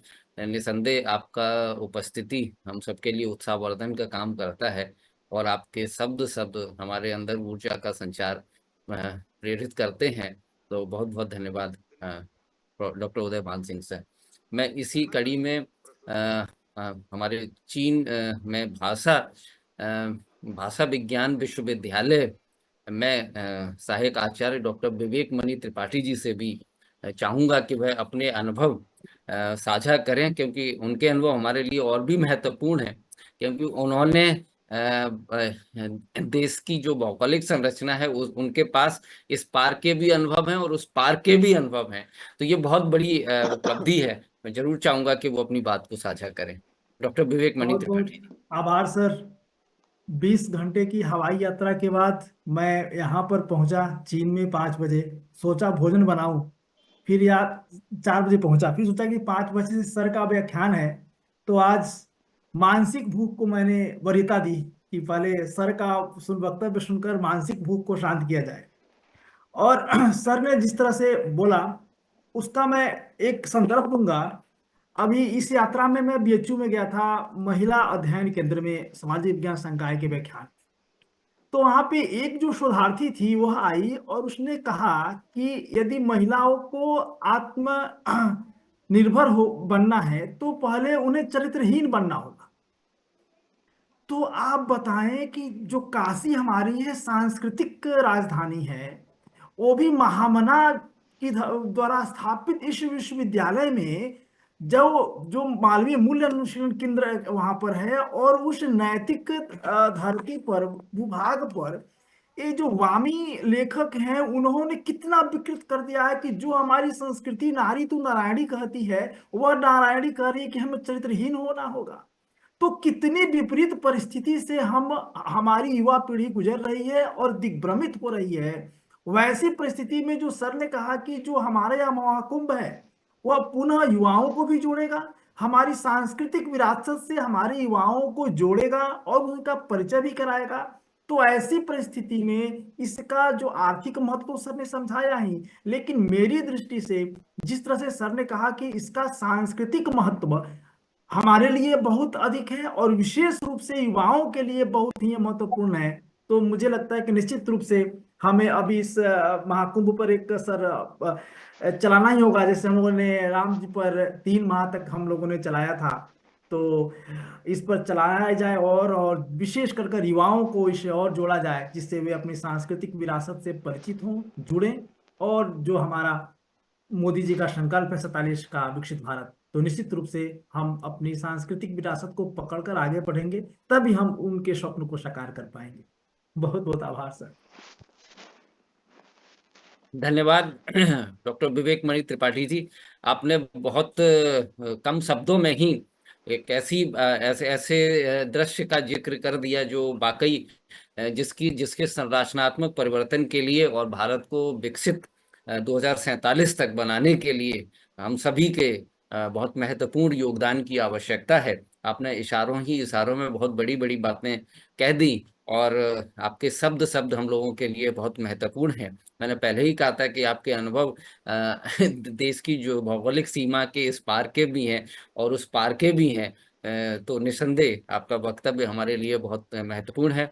मैं इसी कड़ी में हमारे बीच एक और आधिकारिक विद्वान हैं, अपनी बात को बड़ी संपूर्णता के साथ, वो एक बहुत अच्छे श्रोता भी हैं और अपनी बात को बड़ी संपूर्णता के साथ रखते हैं। वह भी चीन में ही भाषा विज्ञान विश्वविद्यालय से संभवतः आते हैं। मैं डॉक्टर राजीव रंजन जी को भी आमंत्रित करूंगा कि वह भी अपने अनुभव इस मंच पर इस विषय के संदर्भ में साझा करें। डॉक्टर राजीव रंजन जी। बहुत बहुत आभार सर।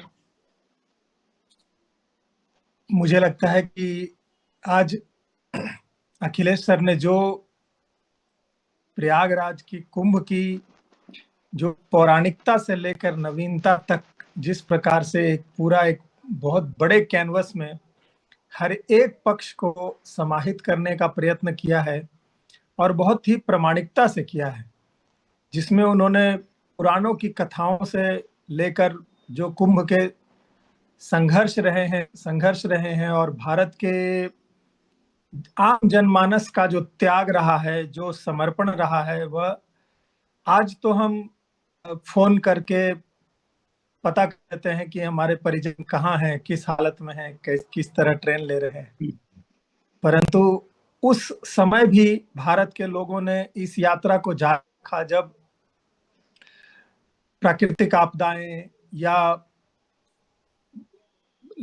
डाकू लुटेरे हर तरह की जो एक समस्या होती है, उस तरह के भी समस्याओं से जूझते हुए भारत के आम जनमानस ने अपने खर्चे पर, किसी आमंत्रण की आवश्यकता नहीं, किसी निमंत्रण की आवश्यकता नहीं, आज तो हमारे पास एक राजर्षि योगी जी के रूप में एक ऐसा व्यक्ति है जो सबको बुला रहा है कि आप आइए।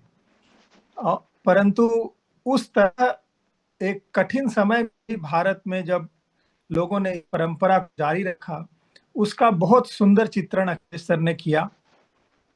और अक्सर हम भावनाओं में बह जाते हैं, परंतु अखिलेश सर ने बिल्कुल उसकी मूल भावना को पकड़ के रखा और उसके आर्थिक पक्ष को किस तरह उसके सामाजिक पक्ष को, प्रत्येक पक्ष को जोड़ते हुए उन्होंने प्राचीन से लेकर आधुनिक कुंभ तक इस यात्रा को पूरी तरह से एक हमारे आंखों के सामने चित्रण किया, जिसकी बहुत ही अधिक आवश्यकता है।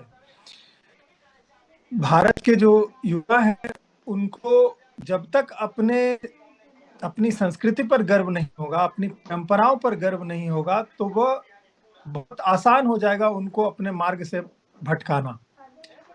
कोई युवा या कोई बालपन में जिसने 10 वर्ष की उम्र में, 12 वर्ष की उम्र में अपने दादा दादी के कुंभ जैसे महान यात्रा को किया हो, तो क्या उसके मन में जिस तरह की विकृतियां विवेक जी बता रहे हैं, क्या उसके मन में इस तरह की विकृति आ भी सकती है? हमें जानना चाहिए कि हमारा जो प्रकृति के साथ जुड़ाव है, हमारा जो हमारी संस्कृति के साथ जुड़ाव है, हमारा जो हमारे अपने परिधान, हमारे संस्कार, हमारे जल में आचमन करना या सूर्य भगवान को जल चढ़ाना, ऐसी छोटी चीजों से जब हम जोड़ देते हैं किसी भी बालक या बालिका को, तो वह बड़े होने पर वह अपनी संस्कृति का विस्तार ही करता है, उसको गर्व का ही अनुभव होता है।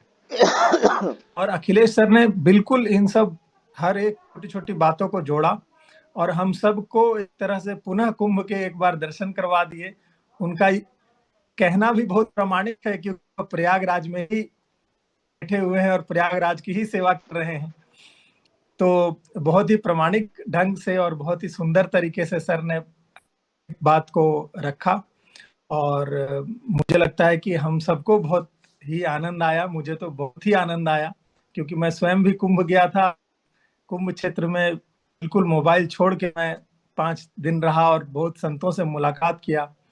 इतने सारे संतों का एक जगह आना और उन संतों का आशीर्वाद मिलना भी बहुत ही दुर्लभ एक घटना है। और यह कुंभ है जो 144 साल बाद आया। मुझे लगता है कि इस कुंभ के पहले और इस कुंभ के बाद भारत एक जैसा नहीं रहेगा। अभी हम जब देख रहे हैं कि यूक्रेन या ट्रंप जब आए हैं शासन में, तो वो कुछ भी किसी से भी मांग ले रहे हैं। इस समय बहुत ही आवश्यक है कि देश जो है वो अपने नागरिकों को अपने साथ जोड़ के रखे, अपनी संस्कृति से जोड़ के रखे, ताकि जब यदि कोई विकट परिस्थिति आए तो वहां के नागरिक अपने देश के लिए खड़े होने के लिए तैयार रहे। तो बस बहुत बहुत धन्यवाद सर। और विवेक जी ने सही कहा, मुझे लगता है कुंभ पर पूरी सीरीज चलनी चाहिए। अब मैं और विवेक जी इस बात पर चर्चा कर ही रहे थे कि कुंभ पर बहुत सारी किताबें भी आनी चाहिए, क्योंकि चीन में एक छोटी सी घटना होती है, जैसे बीजिंग का ओलंपिक हो, तो बीजिंग का ओलंपिक केवल वह एक घटना नहीं होती है। बीजिंग के ओलंपिक के माध्यम से वह मार्शल आर्ट से पूरी दुनिया को परिचय करवा देते हैं, अपने शहर की संस्कृतियों से परिचय करवा देते हैं, अपने शहर को स्वच्छ कर देते हैं। कई सारे लेखक उस पर किताबें लिखते हैं, कई सारे जो गीतकार हैं, संगीतकार हैं, उस पर संगीत बनाते हैं।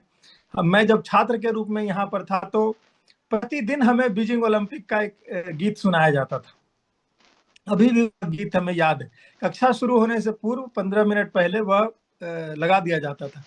तो वो इस तरह से ये लोग अपनी संस्कृति को इस तरह से प्रतिदिन उसको याद करते हैं, अपने छात्रों को, विदेशी छात्रों को, विदेशी शिक्षकों को, हर किसी को उससे जोड़ देते हैं। तो मुझे लगता है कि भारत को भी इसी राह पे चलना चाहिए, क्योंकि हम अच्छे काम तो बहुत करते हैं परंतु उसका प्रचार करने में पीछे रह जाते हैं। क्योंकि जो विनम्रता हमें संस्कृति में सिखाई गई है, अब वो समय है नहीं कि आप विनम्र हो और लोग आपकी विनम्रता को महानता माने, अब वो उसे मूर्खता मानते हैं। तो इसके लिए बहुत आवश्यक है कि हमने जो काम किया है, यह बहुत बड़ा यज्ञ था जिसमें भारत के करोड़ों लोगों ने अपनी आहुति दी है और हर तरह से अपनी आहुति दी है। तो इसको पूरे विश्व में प्रचारित करना भी बहुत बहुत आवश्यक है। मुझे लगता है लोक पहल ने बहुत अच्छी शुरुआत की है और विवेक जी ने जैसा कहा, मुझे लगता है कि यह लंबे समय तक चलेगा। बहुत बहुत आभार सर। बहुत बहुत धन्यवाद डॉक्टर राजीव रंजन जी। आपने अपने वक्तव्य में इतिहास का जिक्र किया और अपनी इतिहास और संस्कृति को मजबूत करना और फिर अपने इतिहास और संस्कृति से पूरे विश्व समुदाय को परिचित कराना, यही एक देश के नागरिकों को, उनके अंदर एक राष्ट्रभक्ति और देश की भावना को पैदा करता है। मुझे लगता है कि इस आयोजन के माध्यम से मैं देखूं कि ये मंथन की नगरी है, जैसा कि डॉक्टर अखिलेश त्रिपाठी जी ने अपने वक्तव्य में प्रारंभ किया, और गंगा को बहते हुए देखना और उस बहते हुए बहाव को अपने अंदर महसूस करना, ये एक विलक्षण और उसके साथ तारतम्यता बिठाना ही एक पूर्ण यात्रा का संकेत है, और जिसके साक्षी न केवल करोड़ों लोग बने और इस मंथन और इस परिचर्चा को यूं ही जारी रहे।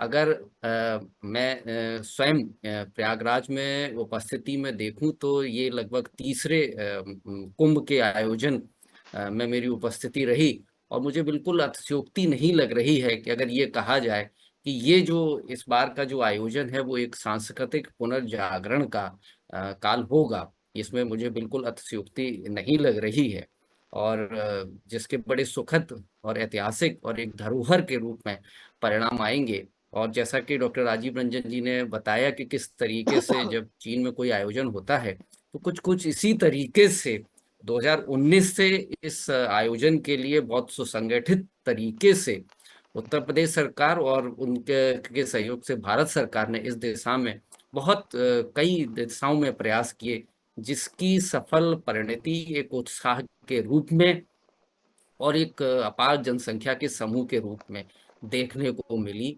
और न केवल ये एक विशेष पीढ़ी को हम जोड़ सके, बल्कि सभी वर्गों के, सभी समुदाय के, देश के विदेश के, पूरे ब्रह्मांड के लोगों को किसी न किसी रूप में हम इस आयोजन से जोड़ पाए।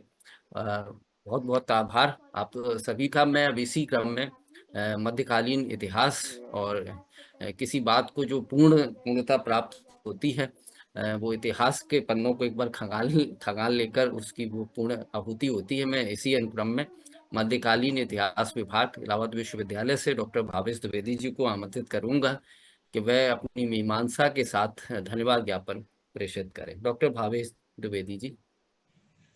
धन्यवाद सर। ये लोक पहल आज जहां हम सभी लोग बैठे हुए हैं वर्चुअली, और विचारों का लगातार हर हफ्ते आदान प्रदान होता है, और लाखों लोग अब इस लोक पहल से जुड़े हुए हैं। मैं ये जरूर कहूंगा, और इसमें कोई अतिशयोक्ति नहीं है, कोई संदेह नहीं है, कि लोक पहल को इस मुकाम तक पहुंचाने में जिन व्यक्तियों का सर्वाधिक योगदान है, उनमें सबसे महत्वपूर्ण योगदान हमारे अग्रज और आज के मुख्य वक्ता डॉक्टर अखिलेश त्रिपाठी सर का है। आपकी सबसे बड़ी विशेषता यह है कि जितना है आपका हृदय विशाल है, उतना ही आपका ज्ञान विशाल है। और जब भी आप बोलते हैं, भाषा, लय और विषय तीनों में एक अद्भुत संतुलन दिखाई पड़ता है। आपके वक्तव्य प्रारंभ करने से लेकर और वक्तव्य के अंत तक यह लय, यह संतुलन कहीं भी टूटती नहीं है। और आज के इस पूरे वक्तव्य में हम सभी लोगों ने इसको देखा। आज के इस वक्तव्य को अगर देखें तो वो कथाएं जो लगभग हम सभी सनातनी सुनते हैं अपने बाल्यकाल से, और हमें सुनाना भी चाहिए अपनी पीढ़ियों को, वहां से आपने अपने वक्तव्य को प्रारंभ किया पौराणिक कथाओं से, और अमृत प्राप्ति के संग्राम से लेकर देव और दानवों का जो समुद्र मंथन है, उस समुद्र मंथन से कैसे अमृत कलश निकल रहा है, और उसको किस प्रकार से देव और दानवों के बीच में एक प्रतियोगिता है, प्रतिद्वंदिता है, उसको प्राप्त कर लेने की, वहां से उदाहरण देकर आपने अपना वक्तव्य प्रारंभ किया।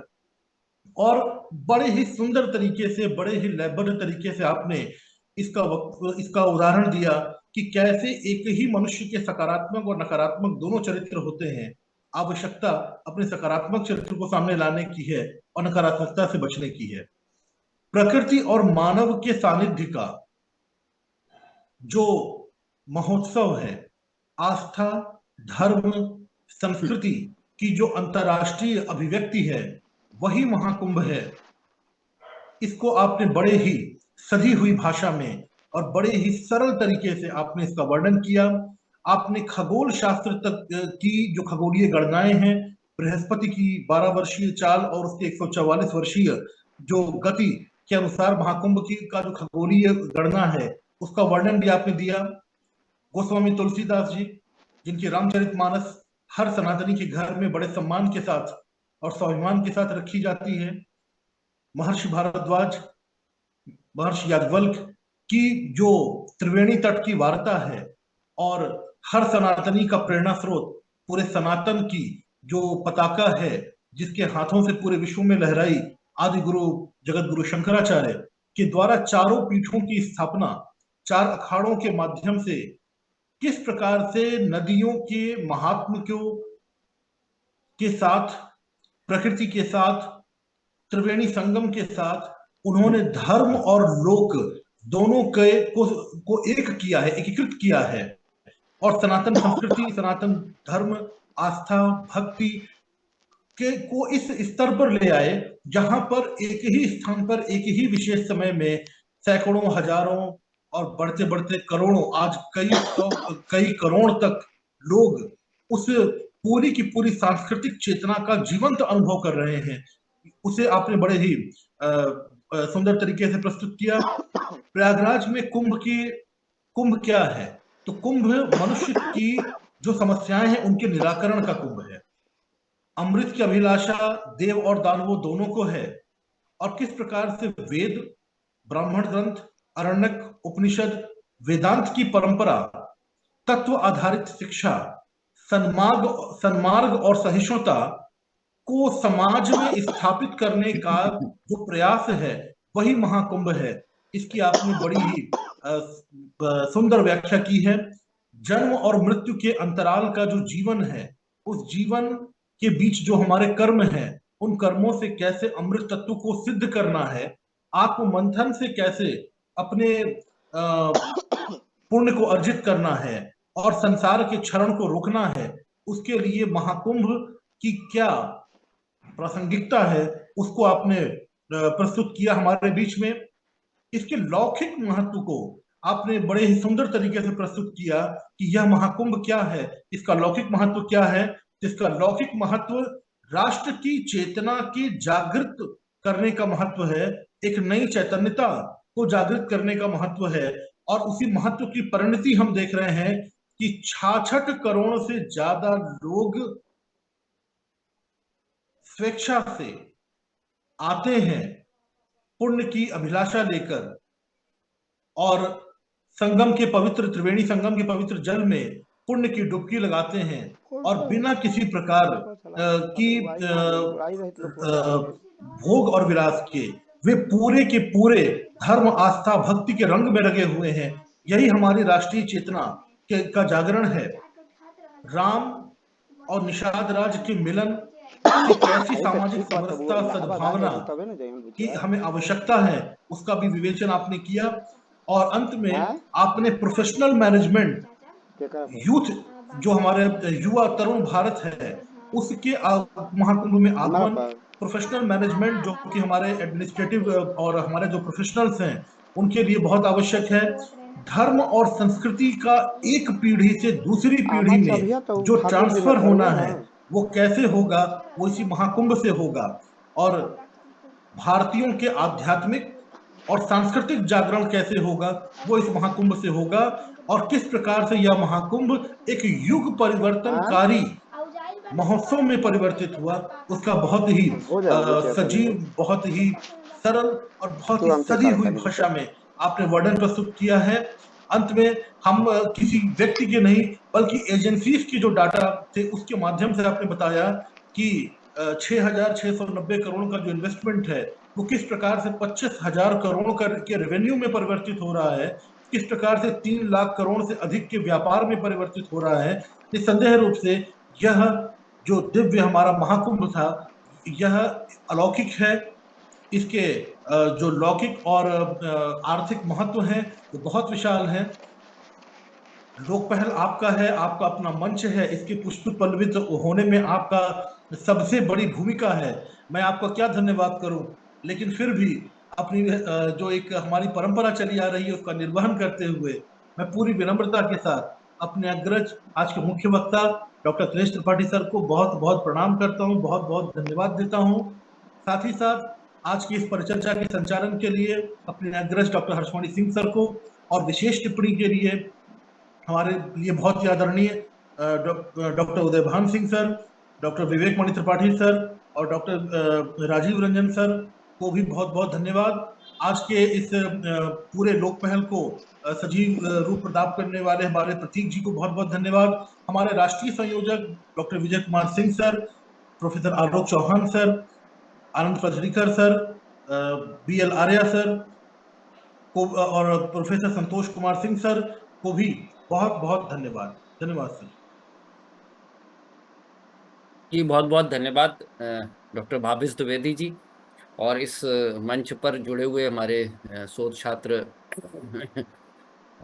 सनी कुमार, और दिल्ली से जो लोक पहल का काम देखते हैं आशुतोष, उनका भी युवा, उनका भी बहुत बहुत आभार।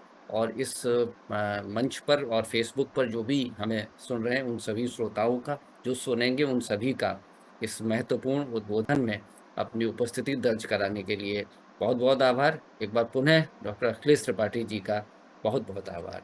बहुत बहुत आभार डॉक्टर हर्ष जी, बहुत आभार डॉक्टर भावेश जी, डॉक्टर राजीव रंजन जी, डॉक्टर उदयभान सर, डॉक्टर विवेक जी, और सनी, और हमारे दिल्ली से बहुत प्रिय आशुतोष प्रताप सिंह जी। आप हमें दिखाई नहीं दे रहे हैं आशुतोष जी, लगता है कहीं यात्रा में होंगे।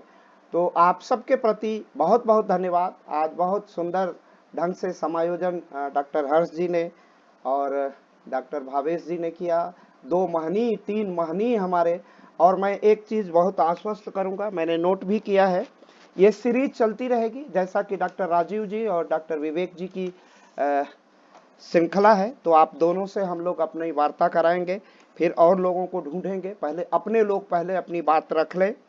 तो ये और पुस्तक के क्रम पर डॉक्टर राजीव जी वाले पर आप सर हम लोग सब लेख तैयार कर देंगे। डॉक्टर हर्ष जी, डॉक्टर विवेक जी, डॉक्टर राजीव जी, डॉक्टर भावेश जी, तो हम लोग जल्दी ही इसको एक पुस्तक का आकार दे देंगे। तो ये बहुत जल्दी आप लोग सब तैयार कर लीजिए, लोग पहले ही उसको प्रकाशित करेगा। तो आप सबका बहुत बहुत आभार। मैं इतना कहूँगा अंत में कि ये सारी प्रक्रिया हम लोगों ने चलाई है, वो हम लोग चलाते रहेंगे। डॉक्टर अभिहर्ष जी हैं, डॉक्टर भावेश जी हैं, डॉक्टर राजीव जी हैं, डॉक्टर विवेक जी हैं। तो इतनी श्रृंखला तो ऐसे ही बन जाएगी, बाद में हम दूसरे को आमंत्रित करते रहेंगे। आप सबको, अपने सभी श्रोताओं को बहुत बहुत धन्यवाद। अटल जी की एक कविता है जो सनातन कुंभ से को बहुत समीकृत करती है।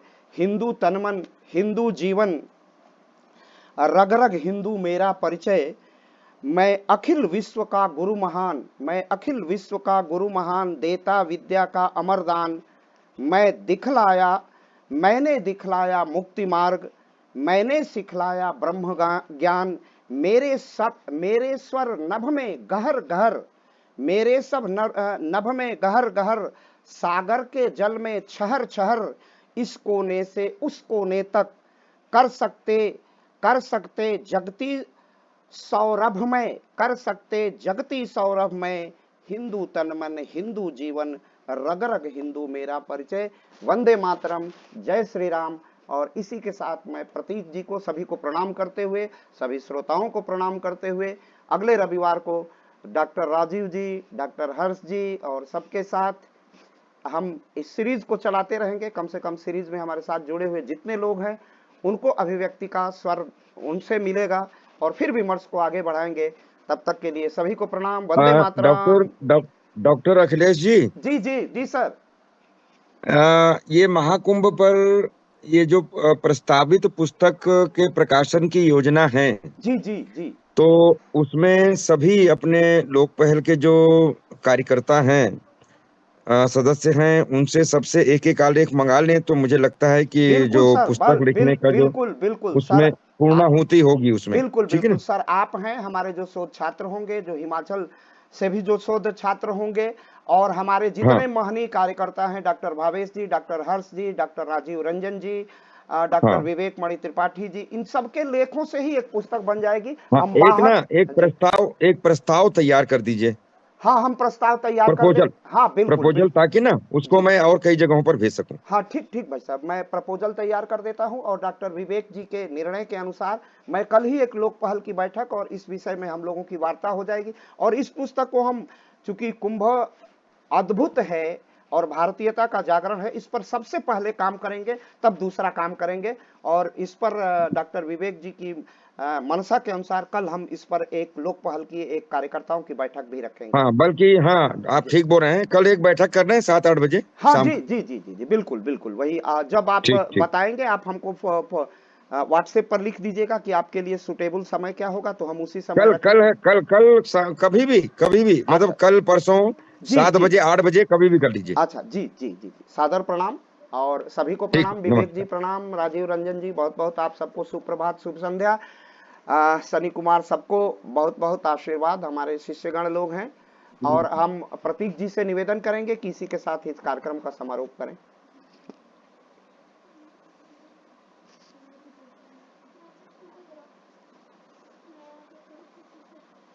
प्रतीक जी कार्यक्रम को समाप्त कर दीजिए। प्रतीक शर्मा जी।